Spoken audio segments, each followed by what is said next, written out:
volonté. Donc je remercie toute l'équipe à l'université qui a quand même fait l'effort de mettre en place une plateforme. Je reviens peut-être un seul mot. C'est la plateforme Moodle. Moodle, c'est quand même ouvert.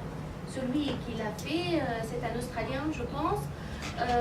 Il voulait innover, donc donner plus d'enthousiasme à ses étudiants. C'était le début des années 2000 et donc il a créé la plateforme.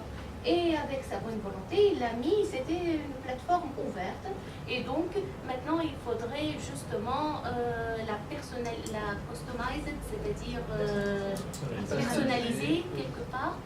Voilà, et donc c'est le travail de Fayrouz qui l'a fait customize à la dernière version, c'est-à-dire celle qui peut accepter des vidéos, qui est accessible aux gens aveugles, qui peut supporter a priori voilà, qui peut être mis sur les Android et accepter un flux assez important d'utilisateurs. Voilà, je vous lance la balle. Donc nous avons nos produits entre nos mains finalement, hébergés sur les services de l'université du centre, l'université de Sousse, pardon, accessible à travers cette adresse www.service.ec.ranu.tn, REL pour rappeler ressources éducatives libres et Moodle pour la plateforme qu'on a choisie pour diffuser et partager ces supports pédagogiques. Je voudrais quand même, avant de voir ensemble la plateforme, dire qu'il s'agit de Moodle, d'accord, c'est un environnement d'apprentissage, mais on en profite juste pour profiter des fonctionnalités parce qu'il est très riche, c'est un produit libre et très riche, donc on pourra profiter facilement donc, de ces fonctionnalités. Donc il ne s'agit en aucun cas d'un cours en ligne, d'un enseignement à distance. Donc on assimile cet LMS, cette plateforme à une bibliothèque, disons, virtuelle, rien que pour partager et diffuser les ressources éducatives libres dont on dispose. Donc, je passe à cet environnement. Donc, voilà, une petite introduction et puis nos coordonnées, disons, et les cours, les ressources éducatives libres classées par thème. Comment ça marche après, c'est qui, à qui, c'est quoi et pourquoi. Maintenant, comment ça marche? Donc, c'est au profit des enseignants relevant de l'université de Sousse.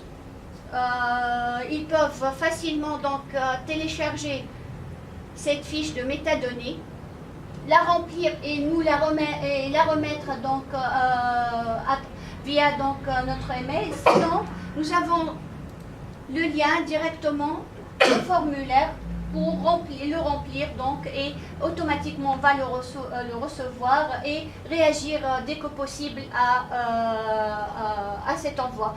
Donc les métadonnées, c'est en fait pour nous permettre de classer par thème ces ressources, qu'il soit un cours, un chapitre, une partie du cours, un plan du cours, une image, des liens, donc toutes sortes de ressources sont les bienvenues. Donc ça va nous permettre aussi d'écrire le cours par la suite. Donc en accédant à ces thèmes, on aura le titre du cours d'une part et une petite description. Bien sûr, c'est ce que l'enseignant a noté déjà dans sa fiche de métadonnées. Remarque, ici, il n'y a pas l'auteur, on a fait exprès que ça soit anonyme au départ. Les cours, les ressources sont classées par leur titre, disons, et aussi une simple description. Mais à l'intérieur, bien sûr,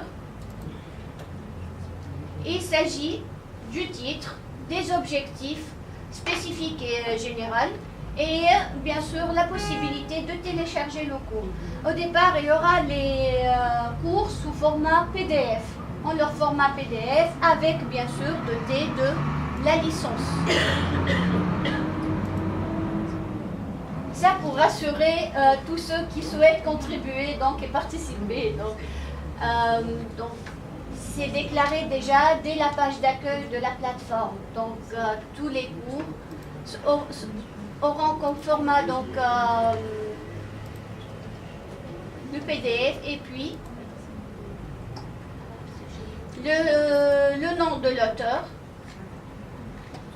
et puis la licence.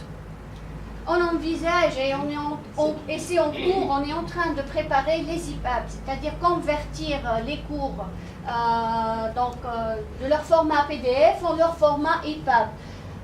Pour des raisons vraiment, pour d'abord l'avantage des EPUB, parce qu'en fait on peut y insérer des vidéos, alors qu'avec le format PDF c'est impossible. Pour pouvoir donc utiliser, lire, donc consulter ces ressources donc avec les smartphones et toutes sortes donc de technologies, donc nouvelles technologies. Pour les non-voyants, ça sera un public beaucoup plus large. Donc les non-voyants avec le format PDF, il y aura impossible